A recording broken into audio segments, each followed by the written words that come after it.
Baru saja kita saksikan prosesi pendaftaran Prabowo Subianto bersama dengan cawapresnya Gibran Raka Buming Raka, putra sulung dari Presiden Joko Widodo yang akhirnya mendampingi Prabowo Subianto untuk mendaftar sebagai capres dan juga cawapres ke KPU pada hari ini. Ada sejumlah pernyataan-pernyataan mengejutkan, pernyataan-pernyataan yang bisa dibilang fresh untuk kita bisa bahas pada siang hari ini. Dan saya tidak sendiri, saya saat ini bersama dengan Mas Hanta Yuda dari Poltreking dan juga pengamat politik di Indonesia saat ini. Mas Hanta, saya yakin tadi Mas Hanta mengikuti prosesi dari awal kedatangan, lalu deklarasi, lalu kemudian beriring-iringan menuju ke KPU sampai akhirnya mendaftar ke KPU. Ada sejumlah pernyataan yang menarik tadi kalau kita lihat ya. Seperti yang tadi disampaikan oleh Gibran, tenang Pak Prabowo, saya sekarang sudah ada di sini. Ada yang bisa Anda baca dari pernyataan tersebut? Ya, Alfat, memang Pak Prabowo kan kalau kita punya keyakinan kali ini bertarung di Pilpres, itu harus bersama Pak Jokowi kalau mau memenangkan pertarungan. Sehingga banyak spekulasi, analisa dan sebagainya, termasuk apakah Pak Prabowo akan bersama Pak Jokowi atau tidak. Kan sering sepanjang tahun ini yang kita bahas politik dua kakinya Pak Jokowi. Betul. Kalau sekarang sudah sepenuhnya sudah berada di berada di Pak Prabowo, dan Mas Gibran mengkonfirmasi itu bahwa Mas Gibran ya itu Jokowi Junior sudah betul Gibran bukan Jokowi, tapi kan putranya Jokowi. Karena itu saya istilahkan Jokowi Junior. Nah sekarang tenang sudah berada di Pak Prabowo, dan Pak Prabowo berhasil mengikat telunjuk Jokowi. Mau diarahkan kemana dukungannya, selama ini kita tahu arahnya kan kadang ke kiri, kadang ke kanan. Nah ini sudah diikat. Membuktikan itu dalam konteks substansi lebih dalam. Kalau lebih jangka pendeknya mungkin kemarin kan waktu diumumkan belum ada. Nah hari ini ada Gibran. Baik, Mas Hanta, tahan dulu, kita akan dengarkan keterangan pers dari Prabowo Subianto di KPU.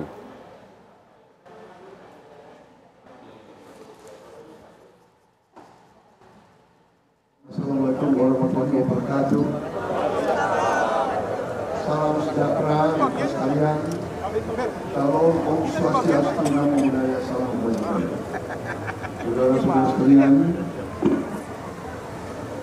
saya bersama Gibran Raka Buming Raka baru saja diantar oleh 9 partai politik yang tergabung dalam koalisi Indonesia Maju, diantar oleh ketua umumnya, dan secara resmi kita telah mendaftar sebagai calon presiden dan calon wakil presiden Republik Indonesia.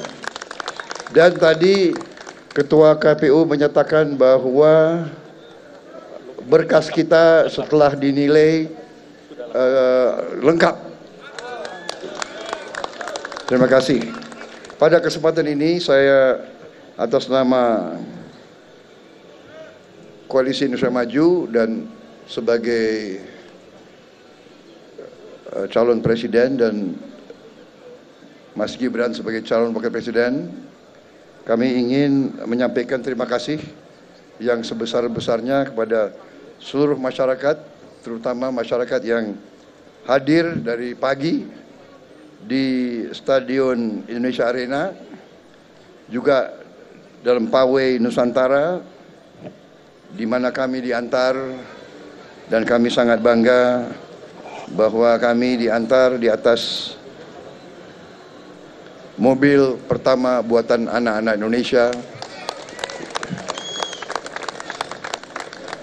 Ini sebagai salah satu tanda bahwa koalisi kami bertekad untuk membawa Indonesia menjadi negara maju, negara makmur, negara yang rakyatnya sejahtera.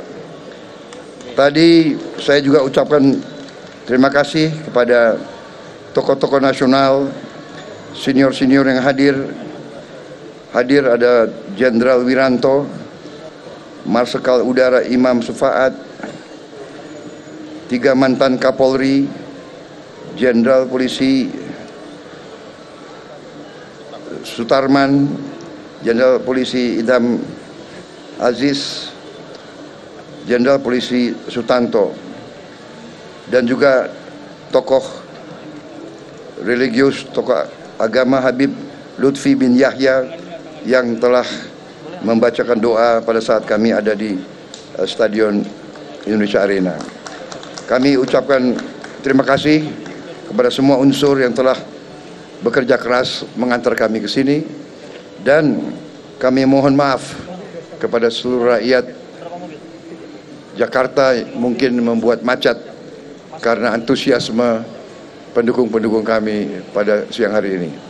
Saya kira itu dari kami. Sekali lagi terima kasih, dan marilah kita berkomitmen bersama untuk mensukseskan pemilihan umum yang akan datang. Pemilihan yang kita ingin adalah pemilihan yang sejuk, rukun, penuh kekeluargaan, penuh perdamaian. Kita akan bertanding dengan gagasan, bertanding dengan visi, bertanding dengan program. Terima kasih. Wassalamualaikum warahmatullahi wabarakatuh. Shalom, Om, Santi, Santi, Santi, Om, Namo Buddhaya. Terima kasih. Selesai. Cukup? Ya. Terima kasih.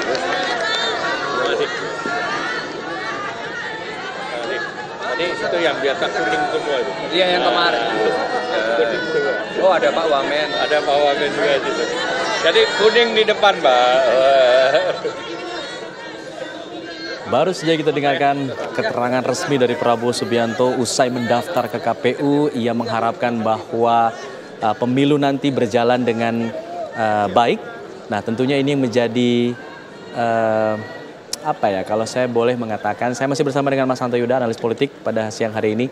Kalau kita lihat majunya putra sulung presiden sebagai salah satu kandidat cawapres. Nah, bagaimana kemudian seorang presiden, kepala negara menjamin bahwa pemilu ini berjalan dengan adil ketika anaknya juga ikut dalam kontestasi Pilpres di tahun depan? Ya, saya kira imbauan yang paling ini justru yang harus kita kawal bersama, Alpan.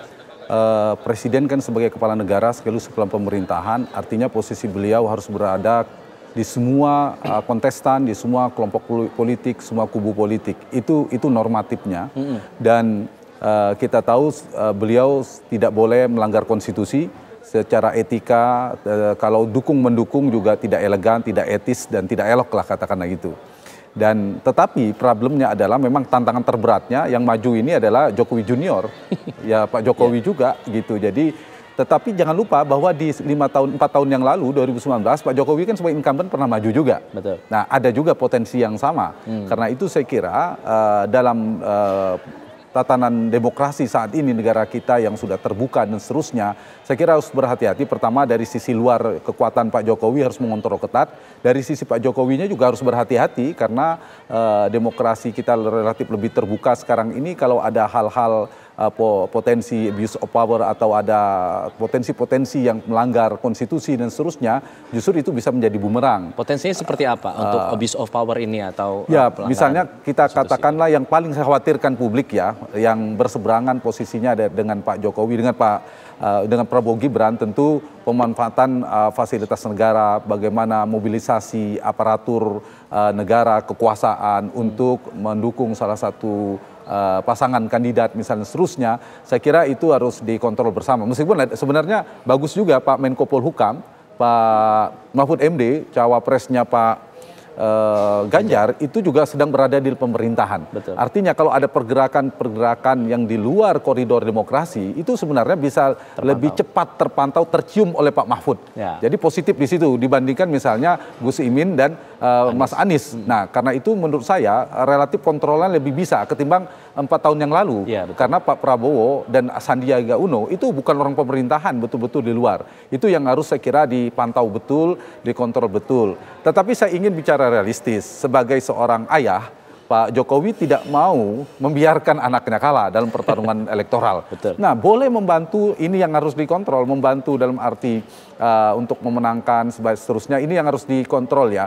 Jokowi sebagai ayahnya Gibran, itu miliknya Mas Gibran, tapi Jokowi sebagai Presiden Republik Indonesia tidak punya Prabowo Gibran saja, tapi milik Anies dan Imin, juga milik Ganjar Mahfud. Jadi saya kira itu ya, itu satu dari sisi konstitusi, peraturan, regulasinya. Yang kedua, Pak Jokowi ini kan karakter personality dan gaya komunikasinya itu tidak belak-belakan. Jadi meskipun beliau bukan presiden, kita berharap akan memberikan dukungan secara terbuka, tidak. Pasti yang dia kirim simbol, kode-kode politik dan seterusnya. Ini mungkin yang akan dimainkan Jokowi di publik dengan eksekusi di lapangannya, tentu hal yang berbeda. Mohon izin Mas Hanta, kita dengarkan dulu dari Erlangga Hartarto, Ketua Umum Golkar. Asmilnya muncul dan auranya aura kemenangan satu putaran.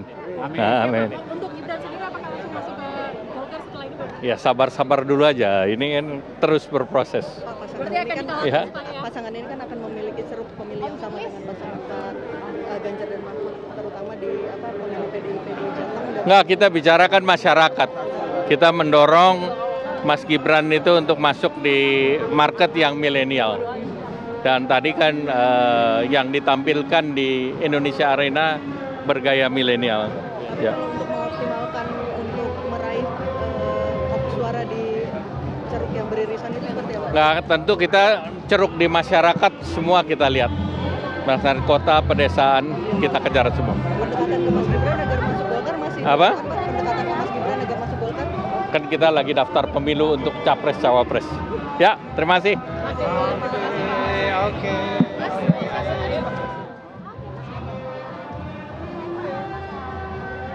Mas Hanta, menarik tadi disampaikan oleh Erlangga Hartarto, Ketua Umum Golkar, salah satu partai pengusung dari Prabowo dan juga Gibran. Auranya menang satu putaran. Dari tadi juga yel-yel yang dikumandangkan di Indonesia Arena pada saat deklarasi juga menang satu putaran. Nah ini memang kalau kita lihat dari hasil survei poltreking terakhir juga 33% kalau tidak salah ya. Betul. Artinya unggul tipis dibandingkan Ganjar dan juga Mahfud. Bisa digambarkan mengenai posisi elektabilitas pada saat ini untuk Prabowo dan Gibran? Ya, memang survei kami terakhir dibandingkan September ke Oktober, Alpat, ada kenaikan tipis ya, 2,6% untuk pasangan Prabowo Gibran. Setelah kita melakukan simulasi, ada penurunan sedikit di Ganjar Mahfud. Mungkin ini ada faktor pemilih Jokowi yang bermigrasi, terutama di wilayah Jawa Tengah. Tetapi saya ingin mengomentarin soal kemungkinan masuk Pilpres berlangsung dalam satu putaran, menurut saya relatif masih sulit ya tanda-tandanya, karena kompetisinya cukup ketat, di mana pasangannya ada 3. Tapi kalau dari sisi kandidat, dari sisi mesin politik, koalisi harus optimis tentunya. Nah kisarannya kalau saya membaca ya, saya memprediksi sulit ada kandidat di bawah 20%. Misalnya tiba-tiba seperti di Turki ada kandidat yang sangat rendah sekali di bawah 5%. Itu pun tidak bisa satu putaran kan. Nah apalagi di kita kalau kandidatnya kisaran 20 atau 25, kisarannya katakan 25 sampai 45% ketiga-tiganya. Jadi kan mustahil ada yang di atas 50%. Nah karena itu yang mungkin yang bisa paling tidak, jika trennya tidak terlalu fluktuatif ya, tidak ada gempa politik terhadap pasangan ini, yang bisa diprediksi Prabowo Gibran paling besar berpotensi masuk ke putaran kedua. Tinggal lawannya apakah Ganjar Mahfud seperti tren hari ini, datanya kan setelah itu Ganjar Mahfud, baru Anies Mohaimin. Tapi jangan terlalu cepat juga menyimpulkan, bisa jadi potensi Anies Mohaimin juga masih terbuka. Kalau misalnya pemilih-pemilih setia Pak Prabowo tidak bisa dijaga, justru bergeser ke Anies. Jadi pertarungannya ini kalau per hari ini saya lihat pasangan ini bisa berpotensi untuk masuk putaran keduanya sangat besar. Nah perolehan tertingginya katakan bisa di 45%. Berarti potensinya bisa sampai 45% di antara mereka, bisa siapa yang naik ya. Katakanlah konteks ini yang sedang di atas angin Prabowo Gibran. Nah juga tidak bisa, jadi yang paling harus dibaca itu bagaimana tendensi pola pergerakan yang kalah di putaran pertama itu lebih cenderung kemana. Nah itu yang paling menarik. Nah kalau kita perhatikan Alpat, yang menarik dari ada dua hal ya, saya ingin membaca yang sekarang sedang bertarung ini sebelum bicara putaran kedua. Saya ingin menjawab pertanyaan tadi. Di putaran pertama ini, terutama di Prabowo Gibran ini, kalau kita baca mereka menyasar dari semua ceruk ya, semua ceruk yang tadi seperti wartawan tanyakan kepada Ketua Umum Golkar, semua ceruk yang ingin disasar. Jadi memang keuntungan posisi Prabowo sejak awal itu secara spektrum politik dia berada di tengah. Misalnya nasionalis yang sangat nasionalis di kelompoknya Mas Ganjar, kemudian di Mas Anies, di tengah-tengah Prabowo. Kalau kita berangkat dari dua kekuatan arus besar pemilih 2019 yang lalu, yaitu pemilih Prabowo 45%, pemilih Jokowi 55%, maka pemilih Jokowi itu terbelah kedua pasangan, kedua kandidat, Ganjar dan Prabowo. Dan hari ini masih banyak ke Ganjar, tapi dengan Gibran menjadi wakilnya Prabowo dan Jokowi Junior tadi, maka ada potensi bergeser nih, kan diuntungkan yang tengah. Berapa persennya sudah kelihatan belum pergeseran itu? Paling tidak di Jawa Tengah sudah mulai. Kita bisa membedah nanti Jawa Tengah, Jawa Timur dan sebagainya. Di sebelah kanannya pemilih Pak Prabowo di 2019 yang lalu pada kisaran 44%. Itu juga terbelah antara ke Anies dan ke Prabowo, tapi lebih banyak ke Prabowo karena pemilih Prabowo yang masih setia itu di data survei kami berkisar 65-70%, sekitar 20-25% baru ke Anies, dikit sekali ke Ganjar. Artinya apa? Poin saya di tengahnya ada Prabowo ditambah Gibran. Jadi kalau dilihat simbol yang dimainkan oleh pasangan ini juga kita lihat ingin menyatukan, seperti mengawinkan dua kekuatan besar dengan karakter yang berbeda. Prabowo di 2019 dan Jokowi di 2019. Kita tahu pemilihnya, pendukungnya dulu hampir 10 tahun, dua kali pemilu itu terpolarisasi sangat kental. Dan dua pasangan ini hendak mengawinkan, menyatukan dan mengirimkan pesan. Sebenarnya tagline kampanyenya yang tepat itu Prabowo Gibran untuk semua. Jadi untuk semuanya kan, untuk mengincar semuanya. Beda dengan Mas Ganjar, beda dengan Pak Anies. Nah, karena itu saya kira pasangan ini lagi-lagi diuntungkan karena posisi elektoralnya, karena spektrum politiknya. Itulah yang menyebabkan mereka berpotensi besar masuk ke putaran kedua. Nah, ini yang kita masuk ke putaran keduanya, bagaimana pola pergeserannya berdasarkan data survei kita cross tabulasi. Seandainya Ganjar atau Anies dulu berdasarkan data survei per hari ini tidak lolos di putaran pertama, pemilih Anies itu mayoritas ke Prabowo, baru ke Ganjar, lebih banyak ke Prabowo. Begitu juga ketika Ganjar tidak lolos di putaran pertama, pemilih Ganjar yang tak asosiasi kuat ke Jokowi juga lebih banyak ke Prabowo ke putaran kedua. Beda kalau Prabowo yang enggak. Jadi Prabowo dengan gimana diuntungkan saja dengan skenario semua. Betul sekali. Skenario yang ada. Kalau Prabowo yang tidak lolos itu terukur tersebar merata, hampir merata ke Ganjar maupun ke Anies. Nah, ini yang menyebabkan mereka diuntungkan dengan posisi di tengah ini. Tinggal apakah ini pertanyaannya, apakah ini tetap di tengah atau ada pergeseran posisi politik spektrum dalam persepsi publik. Artinya gara-gara terlalu sangat dengan Jokowi, lalu Prabowo terpojok mengambil posisi Ganjar, lalu Ganjar yang seolah-olah ke tengah. Tapi tendensi ke sana, kecenderungan ke sana memang belum. Karena pemilih Pak Prabowo seperti saya katakan di Jawa Barat, di basis-basis selamanya masih relatif stabil ya per hari ini. Dan tergambar dari survei tadi masih tertinggi di angka 33,3%, baru di Ganjar 27,3%, Anies Baswedan di 18-19%. Yang belum menentukan pilihan masih cukup tinggi, 20%. Itu peta itu yang akan diperebutkan swing voternya. Nah, kalau kita bicara masalah Gibran Rakabuming yang diambil oleh Prabowo untuk menambah ceruk pemilih bagi Prabowo tadi, apakah kemudian daya tarik dari Gibran ini lebih tinggi ketimbang daya tolak yang juga itu tidak bisa dikesampingkan? Dijawab setelah jeda. Kita jeda dulu karena Breaking News TV One masih akan kembali. Tetaplah bersama kami di TV One.